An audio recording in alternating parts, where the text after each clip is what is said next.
ज़्यादातर लोग ये शिकायत करते हैं कि हमारी ज़िंदगी बहुत छोटी है और जो थोड़ा सा वक्त हमें मिला है वो भी इतनी जल्दी निकल जाता है कि जब तक हमें समझ आता है तब तक सब ख़त्म हो जाता है। ये सिर्फ आम लोग ही नहीं, बड़े बड़े समझदार लोग भी यही बात कहते हैं। इसी वजह से एक बहुत बड़े डॉक्टर ने कहा था, ज़िंदगी छोटी है और आर्ट लंबा है। अरस्तु ने भी नेचर से शिकायत की थी कि जानवरों को तो लंबी जिंदगी मिलती है, लेकिन इंसान जिनका मकसद बहुत बड़ा है उन्हें कम वक्त मिलता है।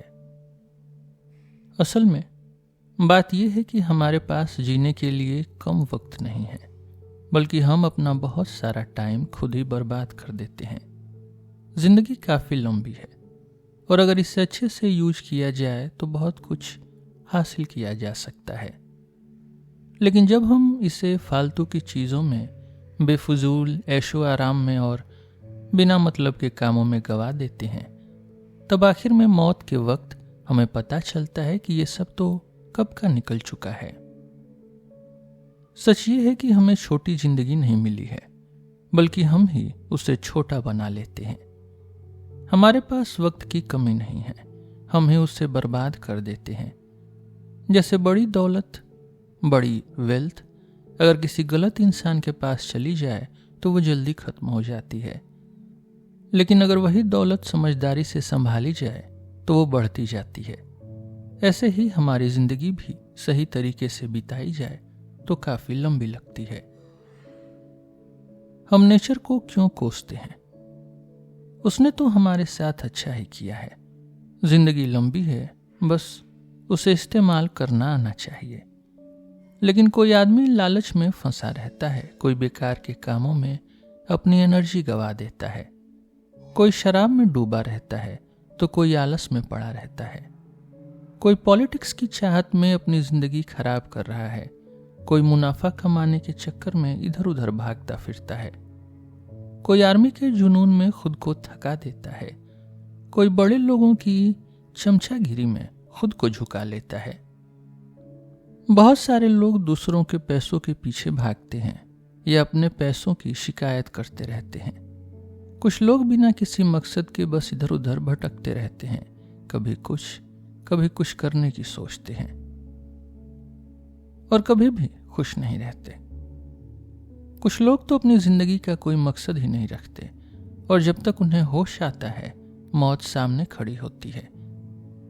इसीलिए किसी ने सही कहा था, हम अपनी पूरी जिंदगी का बहुत छोटा हिस्सा ही असल में जीते हैं, बाकी का सब सिर्फ टाइम है, असली जिंदगी नहीं। बुरी आदतें हर तरफ से लोगों को घेर लेती हैं और उन्हें कभी खुद से बाहर निकलने नहीं देती, न ही सच्चाई देखने देती हैं।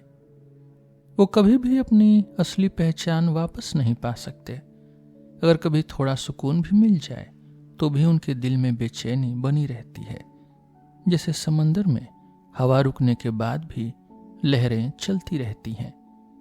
वो अपनी चाहतों से कभी बाहर नहीं आ पाते। अगर आपको लगता है कि मैं सिर्फ बुरे लोगों की बात कर रहा हूं, तो जरा उन लोगों को देखिए जिनकी किस्मत को देखने लोग आते हैं। वो खुद अपनी खुशियों में घुटते रहते हैं।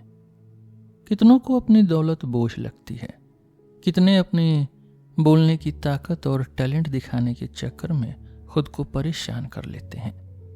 कितने अपनी मस्ती में थक जाते हैं, कितनों को तो लोगों की भीड़ ने खुद के लिए वक्त ही नहीं दिया। अगर आप सभी लोगों को देखें तो कोई किसी की हेल्प मांग रहा है, कोई उसे मदद दे रहा है, कोई केस लड़ रहा है, कोई बचाव कर रहा है, कोई जजमेंट दे रहा है, लेकिन कोई भी खुद के लिए वक्त नहीं निकालता। सब दूसरों के लिए दौड़ रहे हैं। जो नाम आप याद रखते हैं उनका भी हाल यही है। कोई किसी को खुश करने में लगा है तो वो किसी और को, लेकिन कोई भी खुद को नहीं देखता।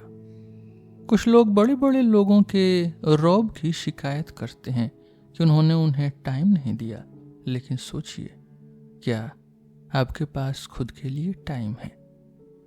जिसने खुद को वक्त नहीं दिया वो दूसरों की शिकायत क्यों करे, चाहे कोई भी हो।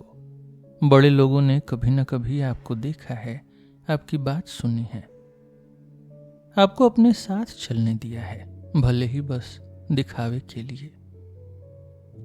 लेकिन आपने खुद को कभी नहीं देखा, खुद से कभी बात नहीं की। इसलिए इन बातों पर किसी और से क्रेडिट लेना भी बेकार है, क्योंकि ये सब आपने इसलिए किया क्योंकि आप खुद के साथ रह नहीं सकते थे। अगर दुनिया के सारे तेज दिमाग वाले लोग भी एक साथ बैठकर सिर्फ इसी बात पर सोचें, तो भी वो इंसानी सोच की इस गलती पर पूरा हैरान होना सही से बयान नहीं कर पाएंगे। लोग अपनी जमीन या प्रॉपर्टी कोई छीन ले तो बिल्कुल भी बर्दाश्त नहीं करते, और जरा सा झगड़ा हो जाए तो झट से लड़ाई करने लगते हैं। लेकिन अपनी जिंदगी पर किसी और को कब्जा करने देते हैं, यहां तक कि खुद ही दूसरों को अपनी जिंदगी का हिस्सा दे देते हैं। कोई भी अपना पैसा बांटना पसंद नहीं करता, लेकिन अपनी जिंदगी का वक्त हम कितनों को बांट देते हैं। लोग अपनी प्रॉपर्टी को बचाने में बहुत कंजूस होते हैं, लेकिन जब टाइम की बर्बादी की बात आती है तो उसमें सबसे ज्यादा फिजूल खर्ची कर बैठते हैं, जबकि असली कंजूसी तो यहीं दिखानी चाहिए थी। मैं किसी बूढ़े आदमी से कहना चाहता हूं, मैं देख रहा हूं कि तुम जिंदगी के आखिरी पड़ाव पर हो, करीब करीब 100 साल या उससे भी ज्यादा जिए हो। अब जरा अपनी जिंदगी का हिसाब किताब कर लो। सोचो, तुम्हारा कितना वक्त किसी साहूकार ने ले लिया, किसी मनी लेंडर ने ले लिया, कितना किसी औरत या अफसर, किसी क्लाइंट, बीवी से झगड़ा, नौकरों को सजा देने में, या शहर में यहां वहां अपने काम के चक्कर में बर्बाद हो गया। सोचो, कितनी बीमारियां खुद बुला ली और कितना वक्त बिना किसी काम के निकल गया। तब तुम्हें लगेगा कि तुम्हारे पास जितने साल लगे असल में उससे कम ही हैं। याद करिए, कब आपका कोई पक्का इरादा था, कितने दिन वैसे गुजरे जैसे आपने चाहा था, कब आप सच में खुद के मालिक थे, कब आपका चेहरा और मन पूरी तरह से चैन में था। इतनी लंबी जिंदगी में क्या असल में कोई काम किया? कितनों ने आपकी जिंदगी का वक्त चुरा लिया जब आपको पता भी नहीं चला? कितना वक्त बेकार के दुख, बेवकूफ़ी की खुशी, लालच या सोसाइटी की झूठी बातों में खो दिया? आपके पास खुद के लिए कितना कम बचा? तब समझ आ जाएगा कि असल में आप बहुत जल्दी बूढ़े हो गए। ऐसा क्यों होता है? क्योंकि आप ऐसे जी रहे हैं जैसे हमेशा जीना है, अपनी कमजोरी कभी याद नहीं रखते। आपको दिखता ही नहीं कि कितना वक्त बीत चुका है, और ऐसे उड़ाते हैं जैसे टाइम कभी खत्म ही नहीं होगा, जबकि जिसे आप किसी और को दे रहे हैं, हो सकता है वही दिन आपकी लाइफ का आखिरी दिन हो। डरने वाली चीजों में तो ऐसे बर्ताव करते हैं जैसे मरना पक्का है, लेकिन अपनी ख्वाहिशों में ऐसे जीते हैं जैसे कभी मरना ही नहीं है। बहुत लोग कहते मिलेंगे, 50 साल का हो जाऊंगा तो आराम करूंगा, 60 में सारे जिम्मेदारियां छोड़ दूंगा। लेकिन आपके पास लंबी जिंदगी की क्या गारंटी है? कौन है जो आपके हिसाब से सब चलने देगा? क्या यह शर्म की बात नहीं कि अपनी लाइफ का बचा खुचा हिस्सा खुद के लिए रख छोड़ते हैं? और जब कोई काम बाकी नहीं रहता, तभी समझदारी की बातें याद आती हैं। जब लाइफ खत्म होने वाली है, तभी असल में जीना शुरू करते हैं। ये कितनी बेवकूफ़ी है कि अपनी मौत को भूल जाते हैं और सारा समझदारी वाला काम 50-60 साल के बाद के लिए छोड़ देते हैं, जब बहुत कम लोग ही वहां तक पहुंचते हैं। आप देखेंगे कि सबसे ताकतवर और ऊंचे ओहदे वाले लोग भी अक्सर कहते हैं कि काश थोड़ी फुर्सत मिल जाए और सब कुछ छोड़कर थोड़ा सुकून मिल जाए। कभी कभी तो ऐसा लगता है कि वो अपनी ऊंचाई से उतरना चाहते हैं, बस सेफ तरीके से, क्योंकि कभी कभी सिर्फ किस्मत का बोझ ही सब कुछ गिरा सकता है, बिना बाहर से कोई प्रॉब्लम आए। अगस्तस, जिसे भगवानों ने सबसे ज्यादा दिया, वो भी हमेशा आराम की दुआ करता था और पब्लिक के कामों से छुट्टी चाहता था। उसकी हर बात वहीं आकर रुकती थी, फुर्सत की चाहत। वो अपने मुश्किल कामों को खुद को ये झूठी दिलासा देकर आसान बनाता था कि एक दिन वो अपने मन का जी पाएगा। उसने सेनेट को एक चिट्ठी में लिखा था कि उसका आराम उसकी इज्जत और शान के खिलाफ नहीं होगा। उसमें लिखा था, असल में ये चीजें करना ज्यादा बड़ी बात है, कहना नहीं, लेकिन जब सच्चा आराम अभी बहुत दूर है तो बस उसकी उम्मीद में ही मुझे कुछ खुशी मिल जाती है। अगस्तस के लिए फुर्सत इतनी कीमती थी कि जब असल में नहीं मिल पाई तो बस सोचकर ही खुश हो जाता था। जिसके पास सब कुछ था, जो सबकी किस्मत बदल सकता था, उसकी सबसे बड़ी खुशी ये थी कि एक दिन वो अपनी सारी ताकत छोड़ देगा। उसे पता था कि सारी शोहरत उसे कितनी मुश्किलों और छुपे डर के बाद मिली है। उसे पहले अपने ही लोगों से, फिर साथियों से और आखिर में रिश्तेदारों से लड़ना पड़ा। जमीन और समंदर पर खून बहाना पड़ा। उसने Macedonia, Sicily, Egypt, Syria, Asia, हर जगह लड़ाई लड़ी। जब उसकी आर्मी अपने ही देश के खून से थक गई तब वो विदेशियों से लड़ने लगा। जब वो एल्प्स में शांति बना रहा था और एम्पायर के बीच बसे दुश्मनों को हरा रहा था, रीन, यूफ्रेटिस और डेनुबे के पास सीमा बढ़ा रहा था, उसी वक्त रोम में मुरेना, केपियो, लिपिडस, एग्निटियस और दूसरे लोग उसकी जान के पीछे पड़े थे। जब इनसे भी बच गया तो उसकी बेटी और उसके साथ जुड़े सारे लोग उसकी बुजुर्गी में टेंशन देते रहे, जैसे एंटनी की बीवी। उसने ये सब काट डाले, लेकिन फिर भी नए नए टेंशन आते गए। जैसे जिस शरीर में बहुत खून हो वहां से हमेशा कहीं न कहीं से खून निकलता ही रहेगा। वो तो फुर्सत की दुआ करता था और उसी सोच में उसे थोड़ी राहत मिलती थी। यही दुआ उस आदमी की थी जो दूसरों की हर दुआ पूरी कर सकता था। जब मार्कस सिसेरो ऐसे लोगों के बीच फंस गया जैसे कैटिलीन, क्लॉडियस, पोम्पे और क्रेसस, कुछ उसके खुले दुश्मन थे और कुछ शक्की दोस्त। जब वो स्टेट में चल रही तूफान में फंसा था, उसने कोशिश की सब संभालने की, लेकिन आखिर में वो भी बह गया। उसे न तो अच्छे टाइम में चैन मिला, न ही बुरे टाइम में सब्र। और उसने कई बार उसी काउंसलशिप को कोसा जिसे वो पहले बहुत पसंद करता था। जब बड़े पोम्पे हार गए थे और उनका बेटा स्पेन में हार चुकी आर्मी को फिर से उठाने की कोशिश कर रहा था, तब सिसिरो ने अपने दोस्त एटिकस को एक लेटर में लिखा, जानना चाहते हो मैं यहाँ क्या कर रहा हूँ? मैं अपनी टुस्कुलन विला में आधा कैदी बनकर रह रहा हूँ। उसके बाद वो अपनी पुरानी जिंदगी पर अफसोस करने लगा, अभी की शिकायत करने लगा और आगे की लाइफ से बिल्कुल उम्मीद छोड़ दी। सिसरो ने खुद को आधा कैदी कहा, लेकिन असल में समझदार इंसान कभी इतना गिरा हुआ शब्द इस्तेमाल ही नहीं करेगा।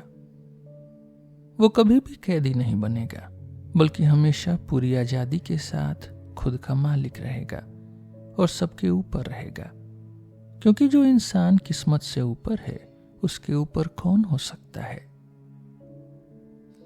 लिवियस ड्रूसस, जो बहुत हिम्मती और तेज था, उसने ऐसी लॉ बनाई जो ग्रची के पुराने बुरे सिस्टम को फिर से लाना चाहती थी और पूरे इटली से बहुत लोग उसका सपोर्ट कर रहे थे, लेकिन उसे कहीं से भी अपनी कोशिश का सही रिजल्ट नहीं दिखा। न तो वो उन्हें पूरा कर सका, न ही बीच में छोड़ सका। और कहा जाता है कि उसने अपनी हमेशा की परेशान लाइफ को कोसा, ये कहते हुए कि उसने बचपन में भी कभी छुट्टी नहीं ली। जब वो छोटा था तब भी उसने कोर्ट में बोलने की हिम्मत की और वहां इतनी इज्जत बनाई कि सबको पता है उसने अपने क्लाइंट्स के फेवर में फैसले भी बदलवाए। इतनी जल्दी इतनी बड़ी चाहत वाले से और क्या उम्मीद कर सकते थे? ये तो पहले से ही पता चल सकता था कि इतनी जल्दी इतनी हिम्मत पब्लिक और प्राइवेट दोनों लाइफ में बड़ी मुसीबतें लाएंगी। तो वो छुट्टी ना मिलने की शिकायत बहुत देर से कर रहा था, क्योंकि बचपन से ही वो फोरम में झगड़े बढ़ा रहा था। ये पक्का नहीं है कि उसने खुद को मारा या नहीं, क्योंकि उसकी मौत अचानक चोट लगने के बाद हुई। कुछ लोग कहते हैं कि उसने खुदकुशी की, लेकिन सब मानते हैं कि उसका मरना सही टाइम पर था।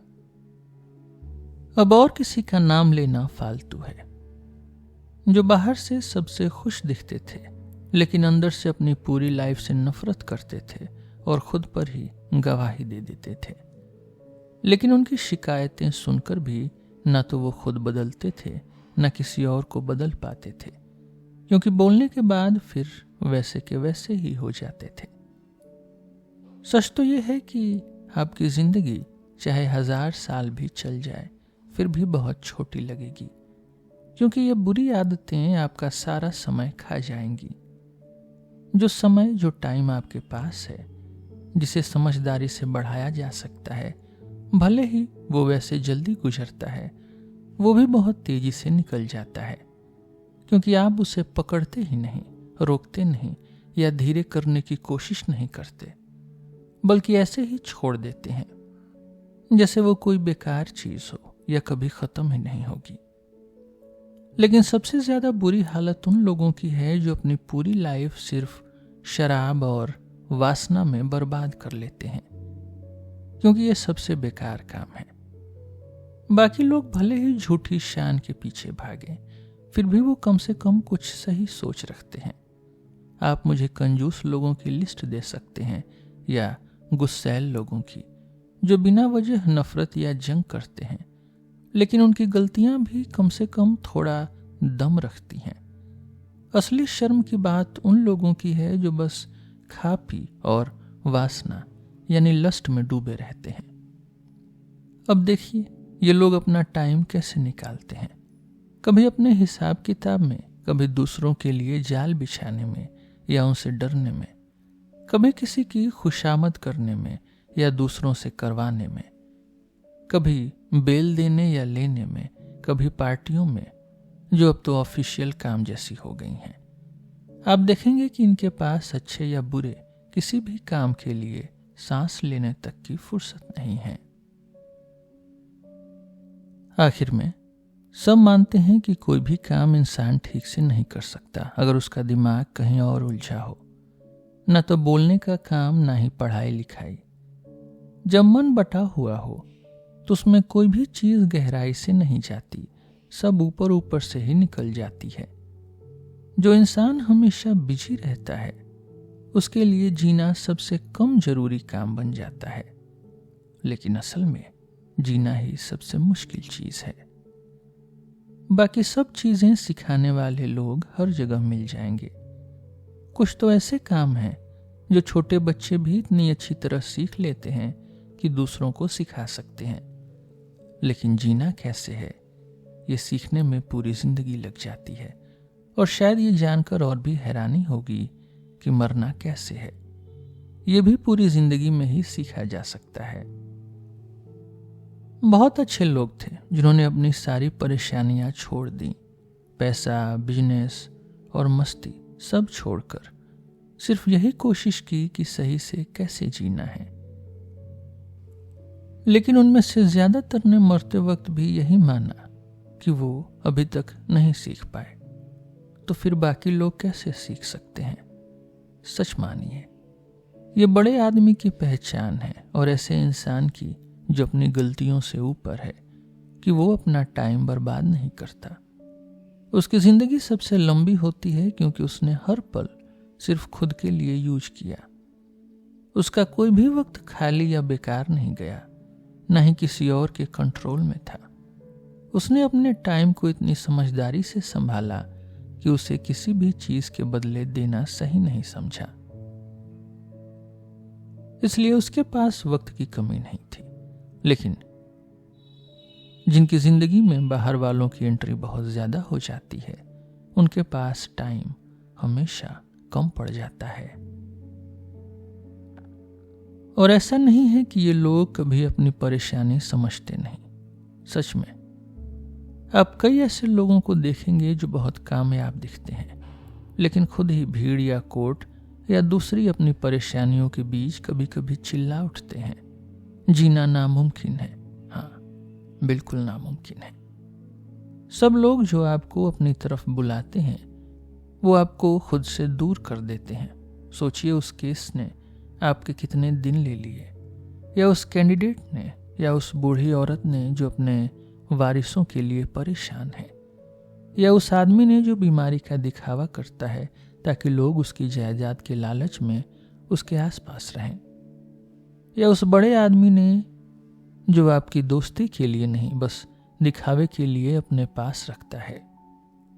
अपना हिसाब किताब करिए और अपनी जिंदगी के दिन गिनिए। आप देखेंगे कि बहुत कम, बस बचे खुचे बेकार दिन ही आपके खुद के लिए बचे हैं। कोई आदमी जिसे बहुत बड़ा ओहदा मिला अब उसे छोड़ना चाहता है, बार बार कहता है ये साल कब खत्म होगा। कोई जो गेम्स कराने का मौका पाकर बहुत खुश था अब कहता है कब इससे छुटकारा मिलेगा। वो वकील जिसे हर तरफ से पकड़ रखा है, जो भीड़ से घिरा है, वो कहता है कब छुट्टियां आएंगी। हर कोई अपनी जिंदगी को आगे धकेलता रहता है और हमेशा आगे के लिए बेचैन और आज से परेशान रहता है। लेकिन जो इंसान अपना पूरा वक्त सिर्फ अपने लिए रखता है, हर दिन ऐसे जीता है जैसे ये उसका आखिरी दिन है, वो ना तो कल का इंतजार करता है ना ही डरता है। अब उसके लिए कौन सी नई खुशी बची है? उसने सब कुछ देख लिया, सब कुछ जी लिया। अब जो भी किस्मत चाहे वो करे। उसकी लाइफ अब पूरी सेफ है, उससे अब कुछ भी छीना नहीं जा सकता, और अगर कुछ जोड़ भी दिया जाए तो वो वैसे है जैसे किसी पूरी तरह भरे हुए आदमी को और खाना दे देना, जिसे चाहिए ही नहीं, बस संभाल सकता है। तो कभी ये मत सोचिए कि कोई सिर्फ इसलिए लंबा जिया है क्योंकि उसके बाल सफेद हो गए हैं या चेहरा झुर्रियों वाला है। उसने लंबा नहीं जिया, बस बहुत वक्त काट दिया। सोचिए, क्या आप मानेंगे कि किसी की जर्नी बहुत लंबी थी अगर वो बंदरगाह से निकलते ही तूफान में फंस गया और इधर उधर घूमता रहा, बार बार उलझता रहा। उसकी जर्नी लंबी नहीं थी, बस बहुत देर तक भटकता रहा। मुझे हमेशा हैरानी होती है जब देखता हूं कि कुछ लोग दूसरों का टाइम मांगते हैं और सामने वाला फौरन हाँ भी कर देता है। दोनों का फोकस बस उसी वजह पर होता है जिसके लिए टाइम मांगा गया है, लेकिन खुद टाइम की कोई कीमत को नहीं समझता, जैसे कुछ मांगा ही नहीं या दिया ही नहीं। वो जिंदगी की सबसे कीमती चीज के साथ मजाक कर रहे हैं क्योंकि वो दिखती नहीं, इसलिए सबको सस्ती लगती है। असल में जैसे उसकी कोई वैल्यू ही नहीं है। लोग पेंशन और इनाम खुशी खुशी ले लेते हैं, उसके लिए अपनी मेहनत या सपोर्ट या सर्विस दे देते हैं, लेकिन कोई भी अपने टाइम की वैल्यू नहीं समझता। लोग उसे ऐसे ही खर्च कर देते हैं जैसे उसकी कोई कीमत ही नहीं है।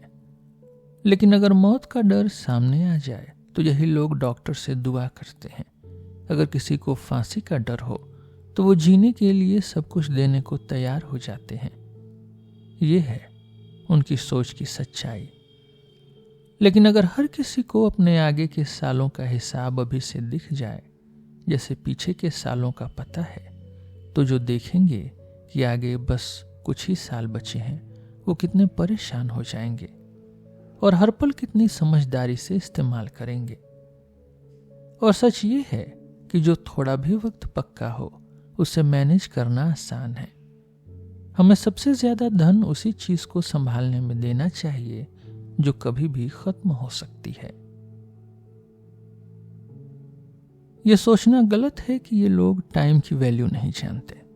ये अक्सर अपने खास लोगों से कहते हैं कि वो उन्हें अपनी उम्र में से थोड़ा हिस्सा देने को तैयार हैं, और सच में ये बिना जाने समझे अपनी उम्र दे भी देते हैं। लेकिन ये ऐसा गिफ्ट है जिसमें देने वाला खुद अपना नुकसान करता है और सामने वाले को असल में कुछ मिलता नहीं।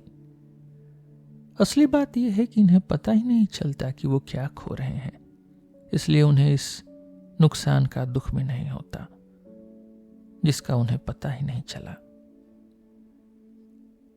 कोई भी बीते हुए साल वापस नहीं ला सकता, कोई भी आपको फिर से आपके पास नहीं ला सकता।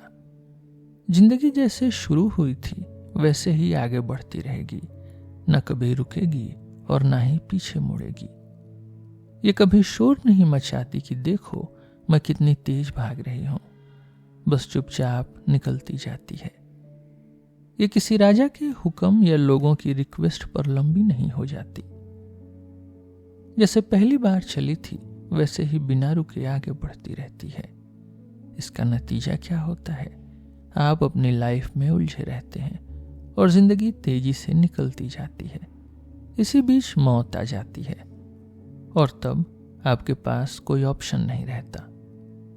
इससे बड़ी बेवकूफ़ी क्या हो सकती है जब कुछ लोग अपनी दूर की सोच का घमंड करते हैं। ये लोग अपनी पूरी जिंदगी ऐसे बिजी रहते हैं जैसे उसे बेहतर बनाने की कोशिश कर रहे हों, लेकिन असल में अपनी पूरी लाइफ को प्लान करने में ही बिता देते हैं।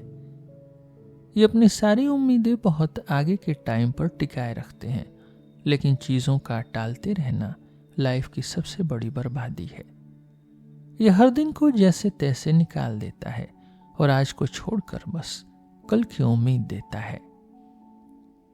असली दिक्कत यह है कि हम हमेशा कल की सोच में आज को खो देते हैं। आप वो सब प्लान कर रहे हैं जो किस्मत के हाथ में है, और जो आपके कंट्रोल में है उसे छोड़ रहे हैं। आखिर देख क्या रहे हैं? किस मकसद की ओर भाग रहे हैं? सारा फ्यूचर अनिश्चित है, अनसर्टेन है। अभी जीना शुरू करिए। हमारे सबसे बड़े कवि की बात सुनिए, जो ऐसे बोलते हैं जैसे भगवान की आवाज मिल गई हो। जिंदगी का सबसे अच्छा दिन दुखी इंसान के लिए हमेशा सबसे पहले भाग जाता है। मतलब क्यों रुक रहे हैं? क्यों टाइम बर्बाद कर रहे हैं? अगर आपने वक्त को पहले नहीं पकड़ लिया तो वो निकल जाएगा, और अगर पकड़ भी लिया तब भी वो निकल जाएगा। इसलिए टाइम की तेज रफ्तार को अपनी स्पीड से यूज करिए और ऐसे पीजिए जैसे तेज बहती नदी से पानी, जो हमेशा नहीं बहेगी। कवि बहुत बढ़िया बोलते हैं। उन्होंने सबसे अच्छा दिन कहा, न कि सबसे अच्छी उम्र। चाहे जितने भी लालची हो, जब टाइम इतनी तेज भाग रहा हो तो इतने बेपरवाह क्यों हैं और धीरे धीरे महीने साल जोड़ते क्यों जाते हैं? कवि आपको आज के दिन के बारे में बता रहे हैं। ये वही दिन है जो निकल रहा है, तो इसमें शक नहीं कि दुखी लोगों यानी उलझे हुए लोगों के लिए सबसे अच्छा दिन सबसे पहले चला जाता है। जब तक समझ आती है बुढ़ापा आ जाता है, और वो भी तब जब दिमाग से अब भी बच्चा बने रहते हैं बिना किसी तैयारी के, क्योंकि आपने कभी उसके लिए कुछ किया ही नहीं। बुढ़ापा अचानक ही आ जाता है बिना बताए, और आपको पता भी नहीं चलता कि वो धीरे धीरे पास आ रहा है। जैसे कुछ लोग सफर के दौरान बातों या किताबों या सोच में इतने खो जाते हैं कि पता ही नहीं चलता कब मंजिल आ गई। वैसे ही ये जिंदगी का सफर भी बहुत तेज चलता है, चाहे जाग रहे हैं या सो रहे हैं। और जो लोग उलझे रहते हैं उन्हें इसका एहसास तब होता है जब सब खत्म हो चुका होता है। अगर मैं अपनी बात को अलग अलग हिस्सों में बांट दूं और प्रूफ देना चाहूं तो बहुत सारी बातें मिल जाएंगी जो ये साबित करती हैं कि उलझे हुए लोगों की लाइफ बहुत छोटी लगती है।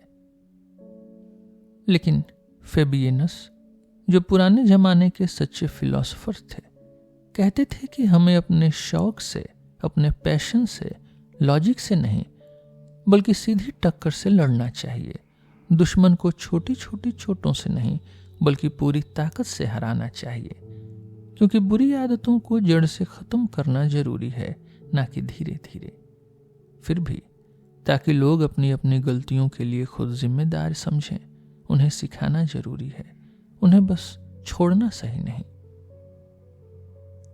जिंदगी 3 हिस्सों में बटी होती है, बीता हुआ, अभी का और आने वाला, पास्ट, प्रेजेंट और फ्यूचर। इनमें से जो वक्त अभी है वो बहुत छोटा है, जो आगे है वो डाउटफुल, अनिश्चित है। जो बीत गया वो पक्का है, क्योंकि बीते हुए वक्त पर अब किस्मत का कोई जोर नहीं चलता और वो वापस नहीं आ सकता। लेकिन उलझे हुए लोग इसी चीज को खो देते हैं। उनके पास ना तो अपने बीते हुए वक्त को देखने का टाइम होता है, और अगर होता भी है तो उन्होंने ऐसी चीजें की होती हैं जिन्हें याद करना भी अच्छा नहीं लगता। वो अपने पुराने बुरे कर्मों को दोबारा याद नहीं करना चाहते, क्योंकि अगर वो याद भी करें तो उनकी बुरी आदतें और गलतियां फिर सामने आ जाएंगी, भले ही कभी वो मजे के नाम पर की गई हों। कोई भी इंसान अपनी पुरानी जिंदगी की तरफ खुशी खुशी नहीं देखता जब तक उसकी सारी हरकतें उसकी खुद की नजर में सही न हो, क्योंकि अपनी सच्चाई से कोई धोखा नहीं खा सकता। जिसे अपनी ही यादों से डर लगता है वही है जिसने अपनी लालच में आगे बढ़ने की सोची, घमंड में दूसरों को नीचा दिखाया, जीत में खुद पर कंट्रोल नहीं रखा, धोखे में चालाकी की और दूसरों की चीजें लूट ली या फालतू में वक्त बर्बाद किया। फिर भी हमारा बीता हुआ वक्त सबसे ज्यादा कीमती है, क्योंकि वो अब किसी भी खतरे या डर से बाहर है। उस पर किस्मत का कोई जोर नहीं चलता। उसे ना तो बीमारी परेशान कर सकती है, ना ही कोई और परेशानी। अब वो वक्त कभी वापस नहीं जाएगा, ना ही कोई उसे छीन सकता है। वो हमेशा के लिए हमारा हो जाता है। अभी के टाइम में हमारे पास बस एक दिन होता है, वो भी एक एक मिनट करके मिलता है। लेकिन बीते हुए सारे दिन आपकी याद में वापस आ सकते हैं। आप जब चाहो उन्हें देख सकते हैं। ये वही चीज है जो उलझे हुए लोगों के पास वक्त ही नहीं होती करने का। बस वही दिमाग जो शांत है और चिंता से दूर है, अपने पूरी जिंदगी की हर स्टेज में घूम सकता है। जो लोग हमेशा उलझन में रहते हैं, जैसे किसी जुए में फंसे हों, वो पीछे मुड़कर देख ही नहीं पाते।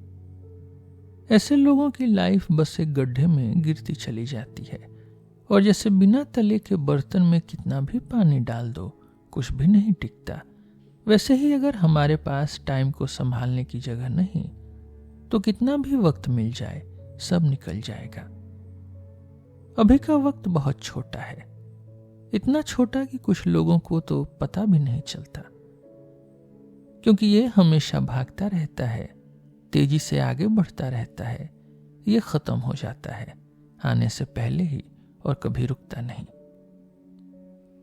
जैसे आसमान या तारे कभी एक जगह नहीं टिकते, इसलिए उलझे हुए लोग सिर्फ अभी के टाइम से ही जुड़े रहते हैं, और ये भी इतना छोटा है कि उसे पकड़ना नामुमकिन है, और ये भी उनसे छीन लिया जाता है जब वो अपनी फालतू उलझनों में लगे रहते हैं। अगर आप सच में जानना चाहते हैं कि ये लोग लंबी लाइफ क्यों नहीं जीते, तो देखिए ये खुद कितनी बुरी तरह लंबी लाइफ की चाहत रखते हैं। बूढ़े और कमजोर लोग कुछ साल और जीने की दुआ करते हैं। वो अपने आप को असली उम्र से कम बताते हैं।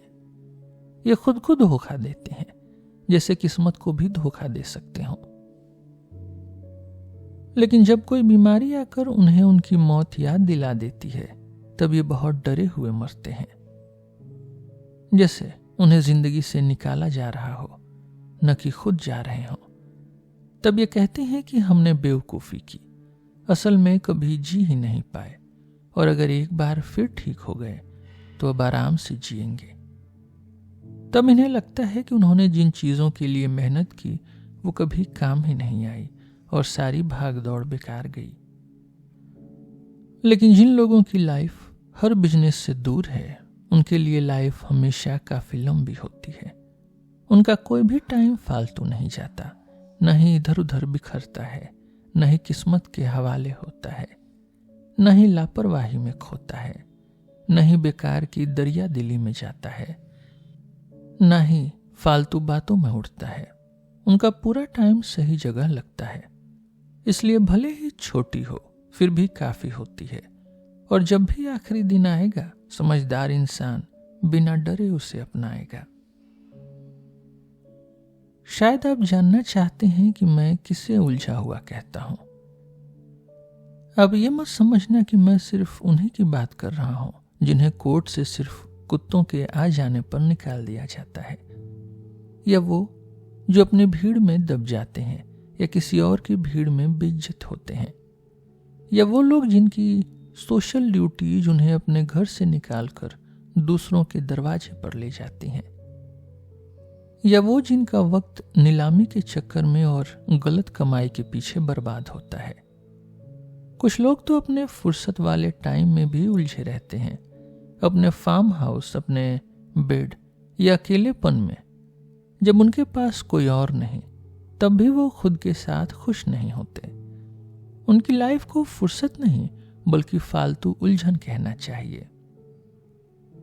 क्या आप उसे फुर्सत वाला इंसान मानते हैं जो पूरे ध्यान से अपने कॉरिथियन ब्रॉन्ज को सजा रहा है, जिनकी कीमत सिर्फ कुछ लोगों की सनक से बढ़ गई है और अपना ज्यादातर दिन पुराने लोहे के टुकड़ों में गंवा रहा है, या वो जो कुश्ती में लड़कों की लड़ाई देखने में टाइम बर्बाद करता है, या वो जो अपने जानवरों की उम्र और रंग के हिसाब से जोड़ी बनाता रहता है, या वो जो नए खिलाड़ियों की देखभाल के लिए पैसे देता रहता है। क्या आप उन लोगों को फुर्सत वाला मानते हैं जो नाई के पास घंटों बैठकर सिर्फ रात भर में बढ़े बाल कटवाते हैं, हर एक बाल के बारे में लंबी बहस करते हैं, उलझे बालों को सेट करवाते हैं या पतले बालों को माथे पर लाने की कोशिश करते हैं? अगर नाई जरा भी गलती कर दे तो ये बहुत गुस्सा हो जाते हैं, जैसे वो किसी सच्चे आदमी के बाल काट रहा हो। अगर बाल गलत कट जाएं या अच्छे से सेट न हो तो बहुत भड़क जाते हैं। इनमें से कौन है जो अपने देश की हालत खराब देखना पसंद करेगा लेकिन अपने बाल खराब नहीं देख सकता? कौन है जो अपने सिर के स्टाइल को उसकी सेफ्टी से ज्यादा जरूरी मानता है? कौन है जो शरीफ दिखने से ज्यादा सलीकेदार दिखना चाहता है? क्या आप उन लोगों को फुर्सत वाला मानते हैं जो अपना वक्त कंघी और शीशे के बीच बांटते हैं? और उन लोगों का क्या जो गाने बनाते, सुनते या सीखते रहते हैं और अपनी आवाज को नेचर ने जैसी सीधे दी थी उसे सबसे अजीब अंदाज में बदलते हैं, जो हमेशा अपने उंगलियों से टेबल बजाते रहते हैं, खुद ही कोई धुन गुनगुनाते रहते हैं, यहां तक कि जब कोई सीरियस या दुख भरी बात भी हो तब भी। उनकी ये मस्ती फुर्सत नहीं, बस फालतू का टाइम पास है, और ऊपर से इनके खाने पीने को फुर्सत वाला टाइम कहना भी गलत है। जब देखो कैसे ये लोग अपने चांदी के बर्तन सजाते हैं, नौकरों की ड्रेस ठीक करवाते हैं, कितना टेंशन लेते हैं कि कुक ने सुअर को कैसे पकाया, कैसे नौकर इधर उधर भागते हैं, कितनी सफाई से परिंदों को टुकड़ों में बांटा जाता है, और कैसे छोटे छोटे बच्चे नौकर शराबियों की थूक साफ करते हैं। ये सब इसलिए ताकि लोग इन्हें बढ़िया टेस्ट और स्टाइलिश समझें, और इनकी ये फालतू बातें इनकी पूरी प्राइवेट लाइफ में ऐसी जुड़ी रहती हैं कि ये लोग बिना दिखावे के खाना पीना भी नहीं कर सकते। मैं उन्हें भी फुर्सत वाला नहीं मानता जो पालकी या झूले में घूमते रहते हैं और अपनी सैर के लिए हमेशा तैयार रहते हैं जैसे ये कोई मजबूरी हो, जिन्हें कब नहाना, कब तैरना, कब खाना है ये भी कोई और बताए, क्योंकि ये आलसी दिमाग के चक्कर में खुद पर इतना भरोसा नहीं कर पाते कि उन्हें भूख लगी या नहीं। मैंने सुना है कि ऐसे ही एक आदमी को जो ये सब खुद नहीं करता, जब नहाकर पालकी में बैठाया गया तो उसने पूछा, क्या मैं बैठ गया हूं? सोचिए, जो इंसान ये नहीं जानता कि वो बैठा है या नहीं, क्या उसे पता है कि वो जिंदा है या नहीं, देख रहा है या नहीं, फुर्सत में है या नहीं?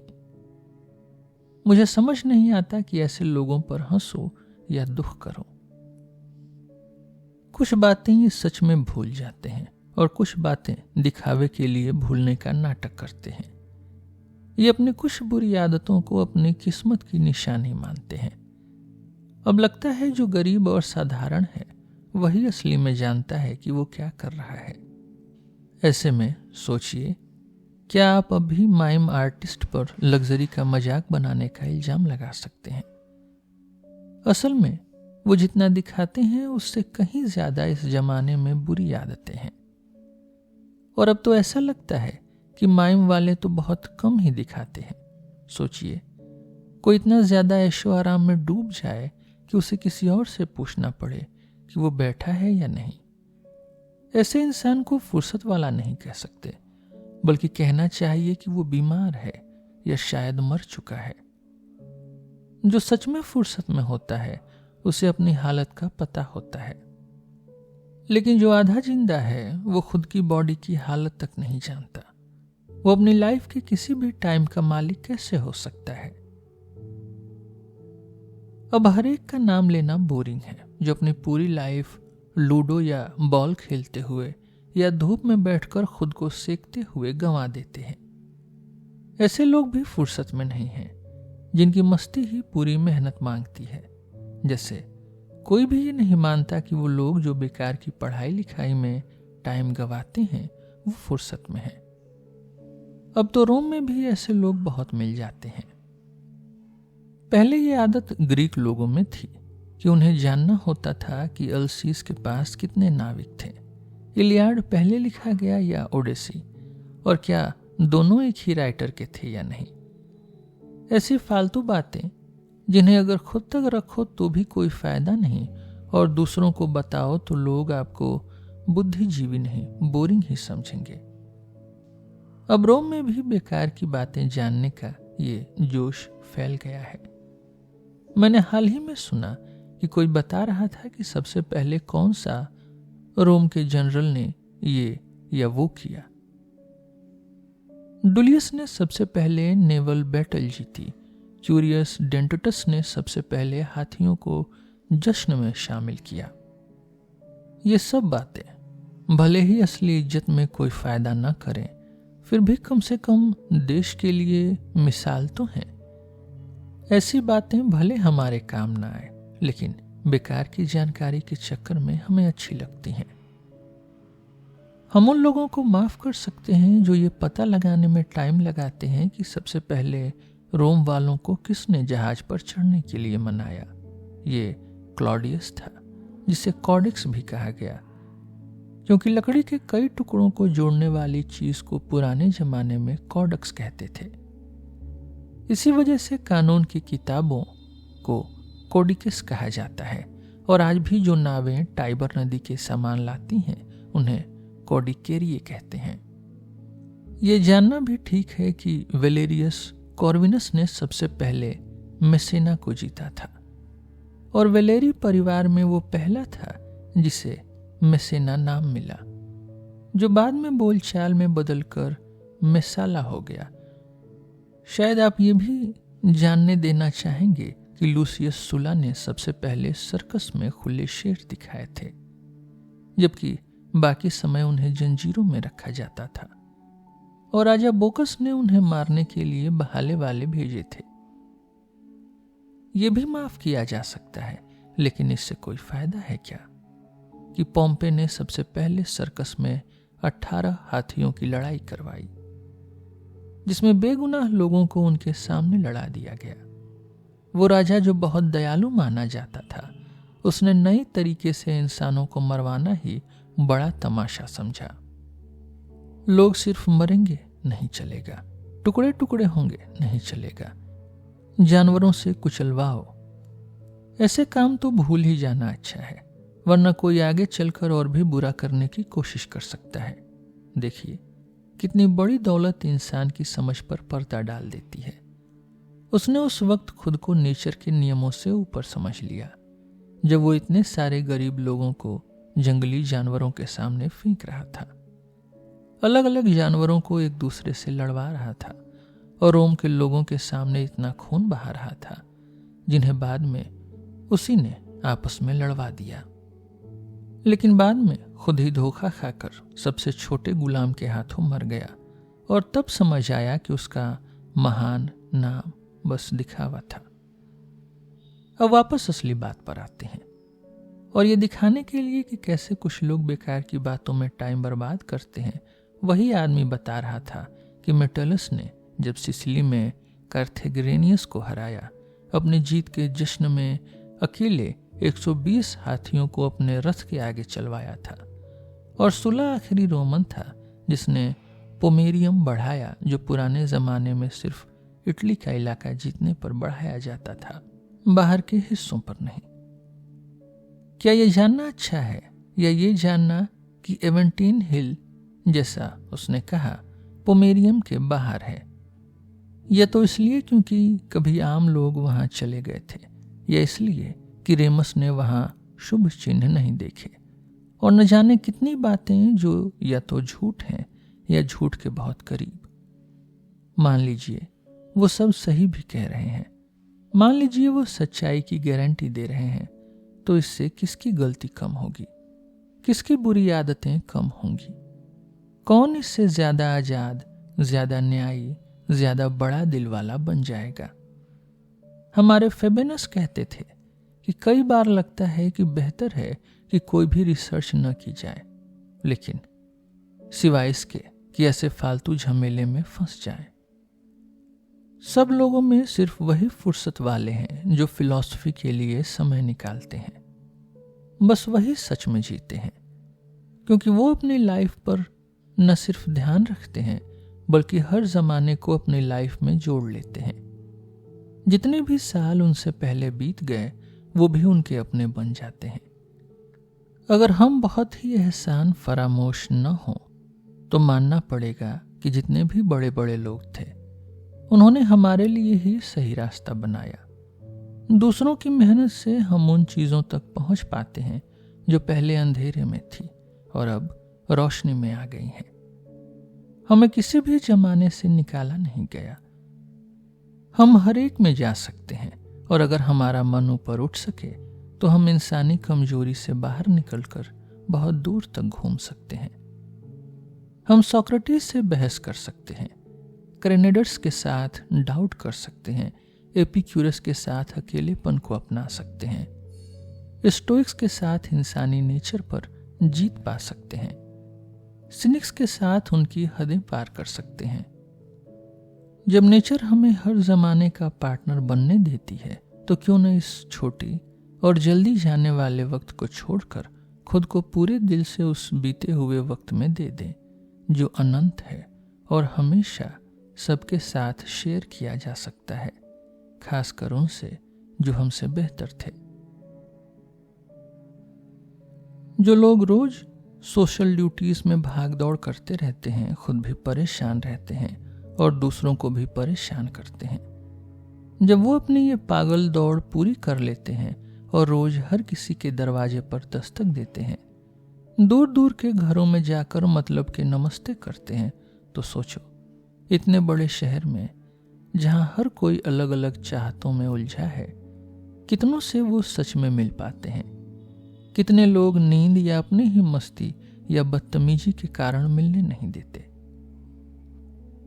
कितनों के यहाँ ये लोग घंटों इंतजार करते हैं और सामने वाला बस बहाना बनाकर भाग जाता है। कितने लोग भीड़ से बचने के लिए पीछे के दरवाजे से निकल जाते हैं, जैसे सामने से मिलने से भी ज्यादा बदतमीजी हो, धोखा हो। कितने लोग जो रात की शराब के बाद अब भी सुस्त हैं, नाम मात्र का अभिवादन करते हैं और उन्हें कई बार धीरे धीरे नाम याद दिलाना पड़ता है, जबकि सामने वाला बेचारा अपनी नींद तोड़कर सुबह सुबह हाजिर हुआ है। असल में वो लोग ज्यादा काम के हैं जो रोज जेनो, पाइथागोरस, डेमोक्रिटस और बाकी सारे बड़े बड़े दार्शनिकों एरिस्टोटल और थियोफ्रेटस जैसे लोगों को अपना दोस्त बनाना चाहते हैं। इनमें से कोई भी कभी इतना बिजी नहीं होता कि आपसे न मिले। कोई भी आपको बिना खुशी और संतुष्ट किए जाने नहीं देता और कोई भी आपको खाली हाथ नहीं लौटाता। ये लोग दिन रात सबके लिए उपलब्ध हैं। इनमें से कोई भी आपको मरने के लिए मजबूर नहीं करेगा, बल्कि सब आपको मरना सिखाएंगे, हाउ टू डाई। ये आपके साल खत्म नहीं करेंगे, बल्कि अपने साल आपको देंगे। इनमें से किसी के साथ भी दोस्ती का कोई नुकसान नहीं, कोई खतरा नहीं, कोई खर्चा नहीं। आप इनसे जो चाहें ले सकते हैं। अगर नहीं लेते तो ये आपकी गलती है, इनकी नहीं। सोचिए, कितनी अच्छी जिंदगी और कितना बढ़िया बुढ़ापा उस आदमी को मिलेगा जिसने ऐसे लोगों को अपना दोस्त बना लिया। उसके पास ऐसे दोस्त होंगे जिनसे वो अपने छोटे बड़े हर सवाल में सलाह ले सके, जो उसे हर दिन सच बताएंगे बिना बेइज्जती के और तारीफ करेंगे बिना चापलूसी के, जो उसे ऐसे बनने का तरीका बताएंगे जैसा वो खुद बनना चाहता है। हम लोग अक्सर कहते हैं कि अपने मम्मी पापा चुनना हमारे हाथ में नहीं था, वो हमें किस्मत से मिले। लेकिन हम ये तय कर सकते हैं कि हम किसके बच्चे बनना चाहते हैं। दुनिया में सबसे होशियार लोगों के घराने हैं। चुन लीजिए किसके परिवार में शामिल होना है, और आपको सिर्फ नाम ही नहीं, उनका असली खजाना भी मिल जाएगा। और ये ऐसा खजाना है जिसे जितना बांटेंगे उतना ही बढ़ता जाता है। ये लोग आपको इमोर्टैलिटी, अमरता का रास्ता दिखाएंगे और इतनी ऊंचाई पर ले जाएंगे जहां से कोई गिर नहीं सकता। यही एक तरीका है जिससे छोटी जिंदगी लंबी हो सकती है, यहां तक कि अमर भी हो सकती है। नाम, स्मारक, ये जो कुछ भी लोगों ने अपने लिए बनवाया है सब जल्दी मिट जाते हैं। वक्त से कुछ भी नहीं बचता, लेकिन फिलॉसफी के बनाए कामों को कोई नुकसान नहीं पहुंचा सकता। कोई जमाना उन्हें मिटा नहीं सकता, कोई कमी नहीं कर सकता। हर अगला जमाना उन्हें और बड़ा बनाएगा, क्योंकि जलन सिर्फ पास की चीजों से होती है, दूर की चीजों की तारीफ खुलकर की जाती है। तो दार्शनिक यानी फिलॉसफर की लाइफ बहुत लंबी और फैली हुई होती है। वो दूसरों जैसी सीमाओं में नहीं बंधा होता। वही एक ऐसा इंसान है जो इंसान की सीमाओं से आजाद है, और हर जमाना उसकी सेवा करता है जैसे वो कोई भगवान हो। जो वक्त जा चुका है वो उसे याद करता है, जो अभी है वो उसे जीता है, जो आगे आएगा उसे पहले से सोच लेता है। इन सबको एक साथ जोड़कर ही उसे असली लंबी जिंदगी मिलती है। जिन लोगों को अपना बीता हुआ वक्त याद नहीं रहता, जो अपने आज को नजरअंदाज करते हैं और आने वाले कल से डरते हैं, उनकी लाइफ बहुत छोटी और परेशानियों से भरी होती है। जब ये लोग जिंदगी के आखिर में पहुंचते हैं तो उन्हें बहुत देर से समझ आता है कि उन्होंने सारा वक्त किसी भी असली काम के बिना ही बर्बाद कर दिया। और कभी कभी जब ये मौत की दुआ भी करते हैं तो इसका मतलब ये नहीं कि इन्हें लाइफ लंबी लगी है। इनकी बेवकूफ़ी खुद इन्हें बेचैन कर देती है, और ये उन्हीं चीज़ों की तरफ भागते हैं जिनसे डरते हैं। ये अक्सर मौत की चाहत करते हैं क्योंकि उसी से डरते हैं। और सिर्फ इसलिए भी नहीं कहा जा सकता कि इनकी जिंदगी लंबी है क्योंकि इन्हें दिन लंबा लगता है या डिनर के टाइम तक टाइम धीरे कटता है। क्योंकि जैसे ही इनकी बिजी लाइफ खत्म होती है ये बेचैन हो जाते हैं कि अब क्या करें। इन्हें फुर्सत का कोई सही तरीका नहीं आता, टाइम पास करने का कोई तरीका नहीं समझ आता। इसलिए ये हमेशा किसी और काम की तलाश में रहते हैं और बीच का टाइम इनको बोरिंग लगता है। बिल्कुल ऐसे जैसे कोई शो आने वाला हो या कोई एग्जीबिशन या मजा, और ये चाहते हैं कि बीच के सारे दिन जल्दी निकल जाएं। जिस चीज का इंतजार करते हैं उनमें थोड़ी भी देरी इन्हें बहुत भारी लगती है, लेकिन असली मजे का टाइम बहुत छोटा और जल्दी बीत जाता है, और ये भी इनकी अपनी गलती से। ये एक मजे से दूसरे में भागते हैं और कभी भी किसी एक चीज में टिक नहीं पाते। इनके दिन लंबे नहीं बल्कि बेमजे होते हैं। दूसरी तरफ जो रात ये शराब या गलत रास्तों में बिताते हैं वो उन्हें बहुत छोटी लगती है। इसी वजह से कवियों ने भी उल्टी सीधी बातें कही, जिसमें वो ये दिखाते हैं कि जुपिटर प्यार में इतनी मस्ती करता है कि रात को डबल कर देता है। असल में ये सब हमारे अंदर की बुरी आदतों को बढ़ावा देने वाली बातें हैं। जब भगवान के बहाने खुद की गलतियां सही साबित करने की कोशिश करते हैं। क्या वो रातें जिनके लिए ये इतना कुछ लुटा देते हैं, इन्हें सच में छोटी नहीं लगती? ये दिन खो देते हैं रात के इंतजार में, और रात खो देते हैं सुबह के डर में। इनकी मस्ती भी डर और बेचैनी से भरी होती है, और जब ये सबसे ज्यादा खुश होते हैं तभी मन में डर आ जाता है कि ये कब तक चलेगा। यही सोच है जिसने राजाओं को भी अपनी ताकत से डराया, और उन्हें अपने भाग्य से उतना मजा नहीं आया जितना उसके खत्म होने के डर से डर लगे रहे। जब फारस यानी पर्शिया का सबसे घमंडी राजा अपनी सेना को मैदान में खड़ा करता है और गिन नहीं सकता, मापना पड़ता है, तब वो रोता है कि 100 साल में इनमें से कोई भी जिंदा नहीं रहेगा। लेकिन जो रो रहा था वही खुद उनकी बर्बादी का कारण बना। कुछ को समुंदर में, कुछ को जमीन पर, कुछ को लड़ाई में, कुछ को भागते हुए बहुत ही कम वक्त में सबको खत्म कर डाला, जिनकी लंबी उम्र की फिक्र कर रहा था। और सोचिए, इनकी खुशियां भी बेचैन क्यों हैं? क्योंकि उनकी कोई मजबूत वजह नहीं है। वो जितनी जल्दी आती हैं उतनी ही जल्दी परेशान भी करती हैं। सोचिए, कितने बेकार होंगे वो टाइम जिन्हें ये खुद मानते हैं कि बुरे हैं, क्योंकि जिन खुशियों से ये ऊपर उठते हैं वही सबसे ज्यादा बिगड़ी हुई हैं, करप्ट हैं। जितनी बड़ी खुशियां उतनी ही ज्यादा टेंशन, और किस्मत पर सबसे कम भरोसा किया जा सकता है जब वो सबसे ज्यादा अच्छी लगे। अच्छे वक्त को बचाने के लिए और अच्छा वक्त चाहिए, और जो दुआ पूरी हो गई उसे बनाए रखने के लिए और दुआ करनी पड़ती है। जो भी चीज किस्मत से मिली हो वो कभी टिकती नहीं। जितनी ऊपर जाती है उतनी ही जल्दी गिर भी सकती है। जो चीज गिरने वाली है वो किसी को सुकून नहीं देती। इसलिए ये पक्का है कि जिन लोगों ने बहुत मेहनत से जो पाया है उसे और भी ज्यादा मेहनत से संभालना पड़ता है। उनके लिए लाइफ न सिर्फ छोटी बल्कि बहुत दुखी भी होती है। ये जो चाहते हैं वो मुश्किल से पाते हैं, और जब मिल जाता है तो उसे लेकर परेशान रहते हैं, और इसी बीच वो उस वक्त की कदर नहीं करते जो कभी वापस नहीं आएगा। नई नई उलझनें पुरानी वाली जगह ले लेती हैं। उम्मीद से और उम्मीद, लालच से और लालच। ये लोग अपने दुख का कोई अंत नहीं तलाशते, बस उसके बहाने बदलते रहते हैं। हम खुद अपने लिए मिलने वाली इज्जत को टेंशन समझ लेते हैं और अपना ज्यादा वक्त दूसरों के लिए बर्बाद करते हैं। हमने कैंडिडेट बनने की दौड़ छोड़ी तो दूसरों के लिए जोड़ तोड़ में लग गए। हमने किसी को सजा दिलाने का झंझट छोड़ा तो जज बनने की परेशानी ले ली। कोई जज की कुर्सी छोड़कर कोर्ट का प्रेसिडेंट बन गया।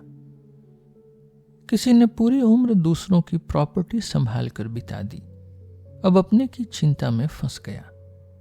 मेरियस आर्मी से निकला तो काउंसिल में उलझ गया। क्विंटियस ने डिक्टेटरशिप जल्दी खत्म करने की जल्दी की, फिर भी उसे खेत से वापस बुला लिया गया।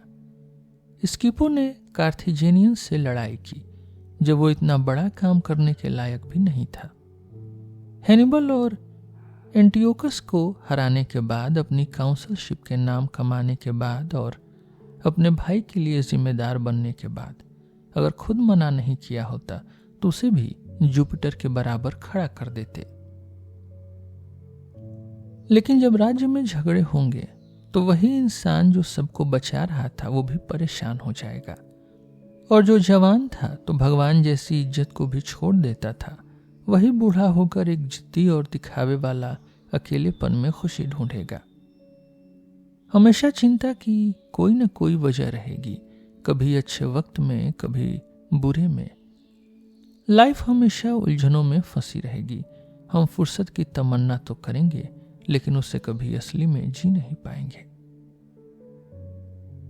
इसलिए मेरे प्यारे लोगों, अब भीड़ से खुद को अलग कर लो, और जैसे आपने अपनी उम्र से ज्यादा तूफानों का सामना किया है वैसे अब खुद को चैन में ले आओ। सोचो कितने मुश्किलों का सामना किया, कितने तूफान झेले, कुछ निजी में, कुछ पब्लिक में खुद बुला लिए। आपकी अच्छाई लोगों को दिखाने के लिए काफी थी। जब आपने मेहनत की मिसाल दी, अब देखिए कि फुर्सत में वो कैसी लगती है। आपकी जिंदगी का बड़ा हिस्सा और असल में सबसे अच्छा हिस्सा राज्य के लिए चला गया। अब कुछ वक्त खुद के लिए भी निकालिए। मैं ये नहीं कह रहा कि आप बिना काम के बैठे रहिए या नींद और आम लोगों की मस्तियों में अपनी पूरी एनर्जी डुबा दीजिए। वो असली चैन नहीं है। जब आप रिटायर हो जाएंगे और मन का सुकून मिलेगा तो देखेंगे कि आपने खुद को बिजी रखने के लिए और भी जरूरी काम मिलेंगे, जितने अब तक किसी भी सरकारी काम में नहीं मिले। सच तो यह है कि आप दुनिया के हिसाब को उतनी ही सावधानी से संभालते हैं जितनी अपने या राज्य के काम को। आप ऐसी जगह लोगों का प्यार जीत रहे हैं जहां नफरत से बचना मुश्किल है। लेकिन सच मानिए, अपने खुद के जीवन का हिसाब समझना अनाज के कारोबार से कहीं ज्यादा अच्छा है। आपको अपने उस तेज दिमाग को, जो सबसे बड़ी जिम्मेदारियों को संभाल सकता है, अब ऐसे काम में वापस बुलाना चाहिए जो इज्जत वाला तो है लेकिन खुशहाल जिंदगी के लिए सही नहीं है। और सोचिए, आपकी सारी पढ़ाई लिखाई इसलिए नहीं थी कि आपको सिर्फ अनाज की जिम्मेदारी दी जाए। आपने खुद से बहुत ऊंची उम्मीदें की थी। ऐसे लोग हमेशा मिल जाएंगे जो मेहनती और भरोसेमंद होंगे। जैसे बोझ उठाने के लिए गधे ज्यादा ठीक रहते हैं, रेस के घोड़े नहीं। कोई भी तेज घोड़े पर भारी बोझ नहीं डालता। सोचिए, आपने इतनी बड़ी जिम्मेदारी लेने में कितनी टेंशन होगी। आखिर आप लोगों के पेट से डील कर रहे हैं। भूखे लोग ना तो समझदारी की सुनते हैं, ना अच्छे बर्ताव से मानते हैं, ना किसी अपील से बदलते हैं।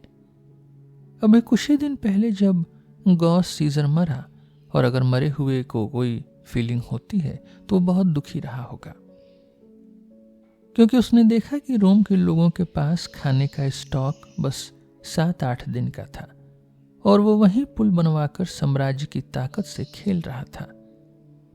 हम सबने वो बुरा वक्त देखा जो घिरे हुए लोगों के लिए भी सबसे बुरा है, यानी खाने की कमी।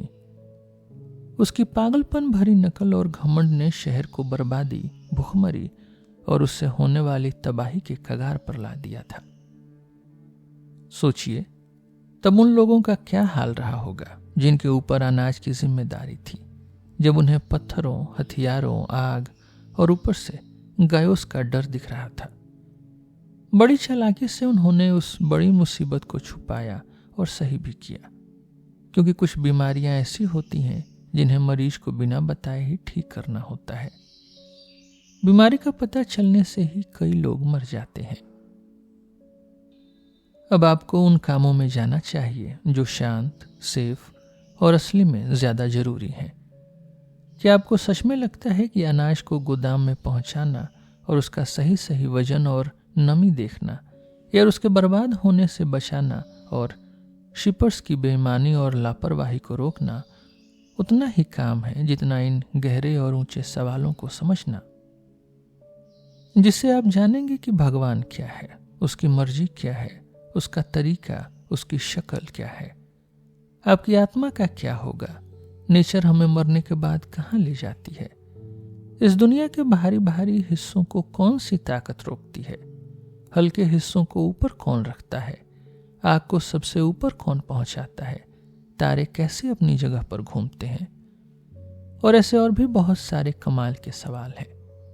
आपको अब जमीन छोड़कर अपने दिमाग को ऐसे ही सवालों में लगाना चाहिए। जब तक शरीर में गर्मी है तब तक पूरे जोश से अच्छे कामों की तरफ बढ़ना चाहिए। इसी तरह की लाइफ में आपको सच्चे मायने में सीखने लायक बहुत कुछ मिलेगा। अच्छे गुणों का प्यार और अभ्यास, बुरी आदतों को भूल जाना, जीने और मरने की समझ और बहुत गहरा सुकून मिलेगा।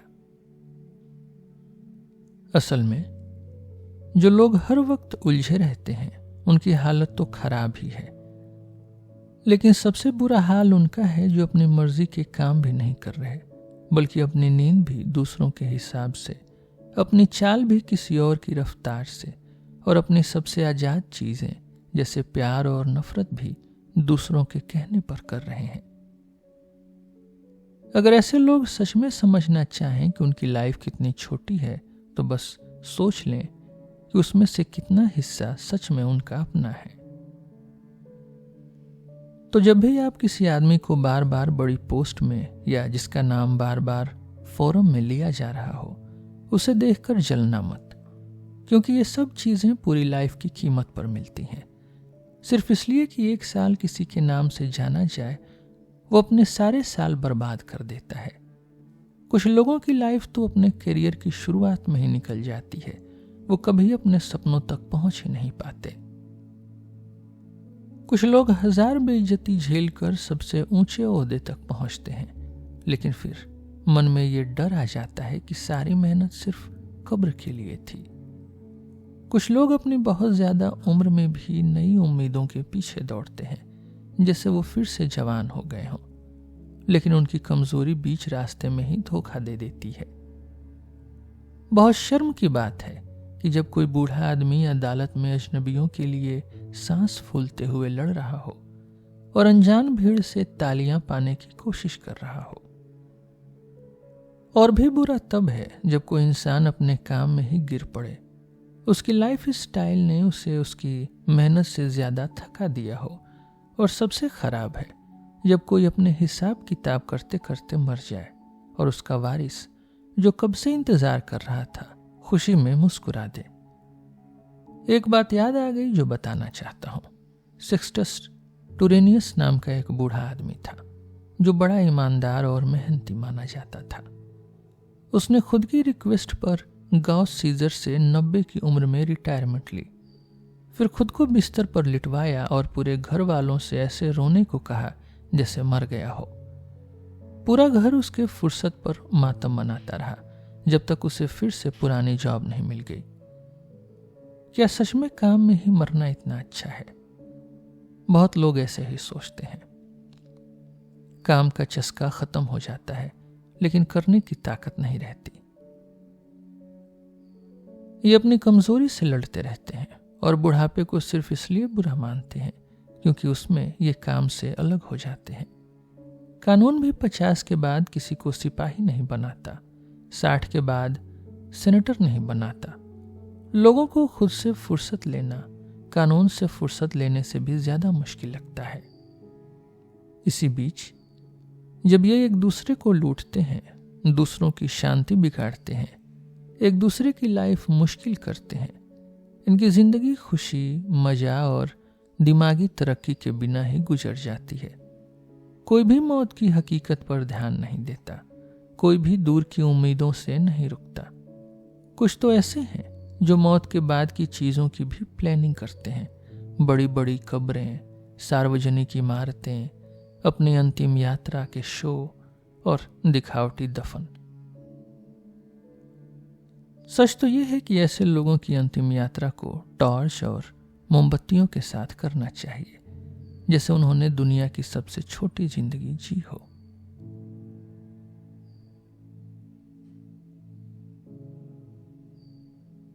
आज के लिए बस इतना ही। हम फिर मिलेंगे आपसे एक नए एपिसोड में एक नए टॉपिक के साथ।